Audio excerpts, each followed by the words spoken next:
सबको, कैसे हो आप लोग? आशा करती हूँ आप सब ठीक होंगे। निधि चैनल में आप सबका स्वागत है। आज मैं आपको 16 सोमवार की व्रत कथा सुनाऊंगी। जो लोग मन्नत मांगते हैं 16 सोमवार शंकर भगवान जी के व्रत रखने की, तो उस व्रत में इस कथा को पढ़ना अति अनिवार्य है। तो कथा को ध्यान से सुनी और बीच में बिल्कुल ना छोड़ें। पूरी कथा सुनने का बहुत ज़्यादा महत्व है। एक समय की बात है, एक बार भगवान भूतनाथ अपनी प्राण प्रिय पार्वती जी के साथ संसार भ्रमण के लिए पधारे। घूमते घूमते वे विदर्भ देश में अमरावती नामक नगरी में पहुँचे। वहाँ की शोभा उन्हें भा गई। वे एक शिवालय में ठहर गए। एक दिन पार्वती जी की इच्छा चौसर खेलने की हुई।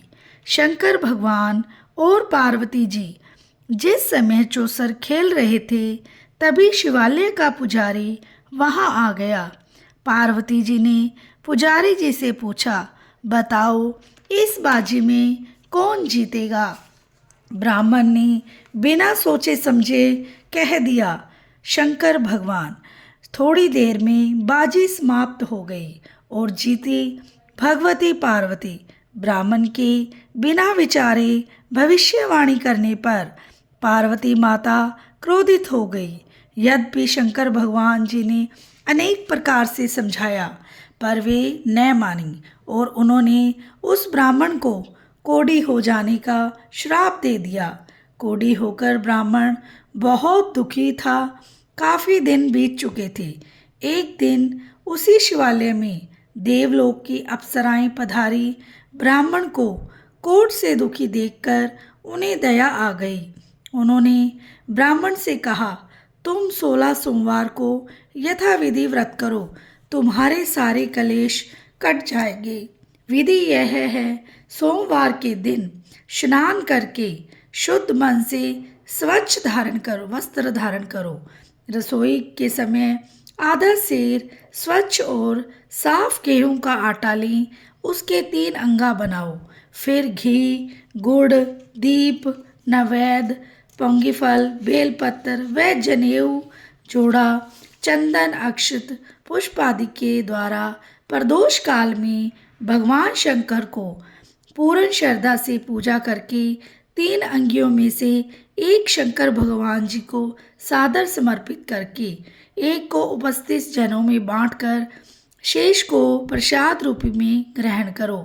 इसी प्रकार जब 16 सोमवार को 5 सेर पवित्र आटे की बाटी बनाकर उसमें आवश्यकता अनुसार घी और गुड़ मिलाकर चूरमा बनाओ, उसी का शंकर भगवान को भोग लगाकर शेष भक्तजनों, कुटुंबी जनों और अपने में बांट लो। ऐसा करने से शंकर भगवान की कृपा से तुम शीघ्र ही शोक से मुक्त हो जाओगे। अप्सराएं स्वर्ग पधार गई। ब्राह्मण ने पूर्ण श्रद्धा के साथ 16 सोमवार का व्रत रखा। फलत अल्पकाल में ही वह रोग मुक्त होकर धन धान्य से संपन्न हो गया। कुछ दिनों बाद उसी शिवालय में शंकर पार्वती जी पुनः पधारे। ब्राह्मण को रोग मुक्त देखकर पार्वती जी ने आश्चर्य जताया। उन्हें जब यह प्रदोष 16 सोमवारों के व्रत का चमत्कार ज्ञात हुआ, तब उन्होंने भी अपने रूठे हुए पुत्र कार्तिकेय को मनाने के लिए 16 सोमवारों का व्रत रखने का निश्चय किया। उस व्रत के कारण जब माता का आज्ञाकारी बन गया, तब उसने इसको जानना चाहा। जब उसे पता लगा कि मेरे मनाने का कारण 16 सोमवार का व्रत है, तो उसने भी अपने रूठे ब्राह्मण मित्र को मनाने के लिए 16 सोमवार का व्रत रखा। ब्राह्मण मित्र को जब पता लगा कि वह कार्तिकेय के अनुकूल 16 सोमवारों के व्रत के कारण हुआ है, तो उसने भी अपने विवाह के लिए 16 सोमवारों का व्रत करने का निश्चय किया।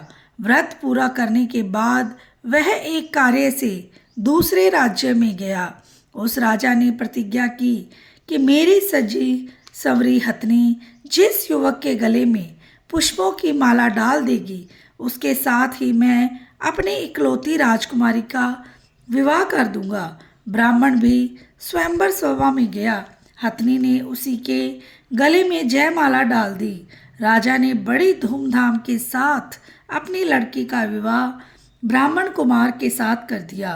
राजकुमारी को विवाह के काफी वर्ष बाद जब यह पता लगा कि 16 सोमवारों के व्रत के सुपरिणाम स्वरूप ब्राह्मण कुमार उसे पाने में सफल हुआ था, तो उसने भी सुपुत्र की लालसा से 16 सोमवार का व्रत रखा। सुप्रभाव से राजकुमारी के स्वर्ग गुण संपन्न सुपुत्र ने जन्म लिया। पुत्र के युवा हो जाने पर पुत्र को जब यह पता लगा कि 16 सोमवारों के व्रत का परिणाम है, तो उसने राज्य अधिकार पाने के लिए 16 सोमवार का व्रत रखा।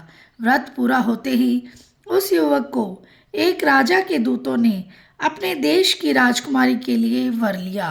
उस देश का राजा वृद्ध हो चुका था, अतः विवाह के बाद शीघ्र ही उसका स्वर्गवास हो गया।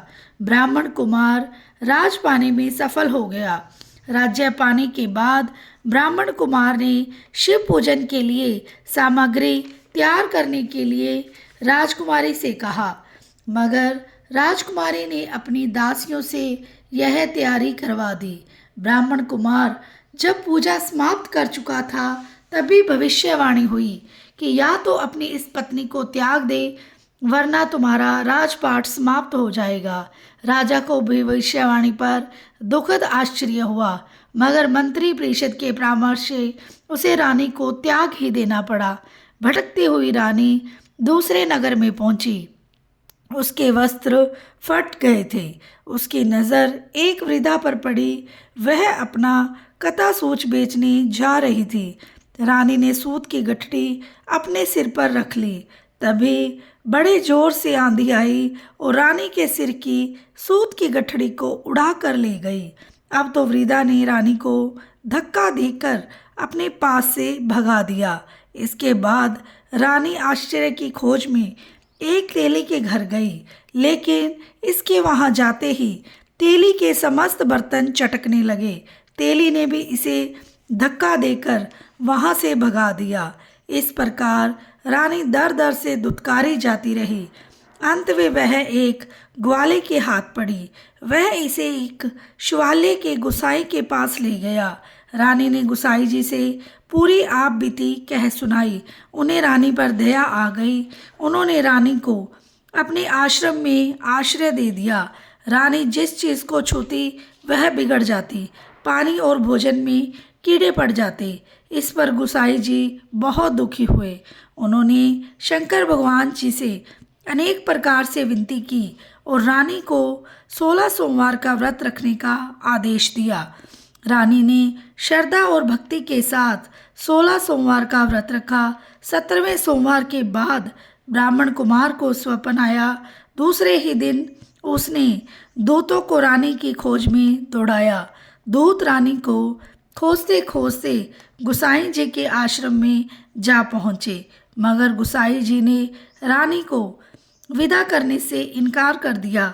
जब राजा पूरा समाचार ज्ञात हुआ, तो वह स्वयं गुसाई जी की सेवा में उपस्थित हुआ। रानी ने अपने पति को पहचान लिया। गुसाई जी ने भी सभी हाल सुनकर शंकर के कोप की बात जानकर रानी को राजा के साथ विदा कर दिया। राजा रानी जब राजधानी में पहुँचे, प्रजा ने बड़े उत्साह के साथ उनका स्वागत सत्कार किया।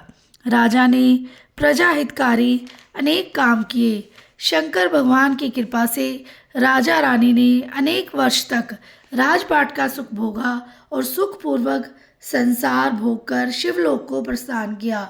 बोलो शंकर भगवान की जय हो।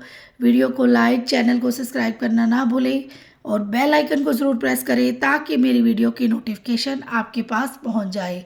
मिलते हैं नेक्स्ट वीडियो में नेक्स्ट कथा के साथ। शंकर भगवान की जय हो।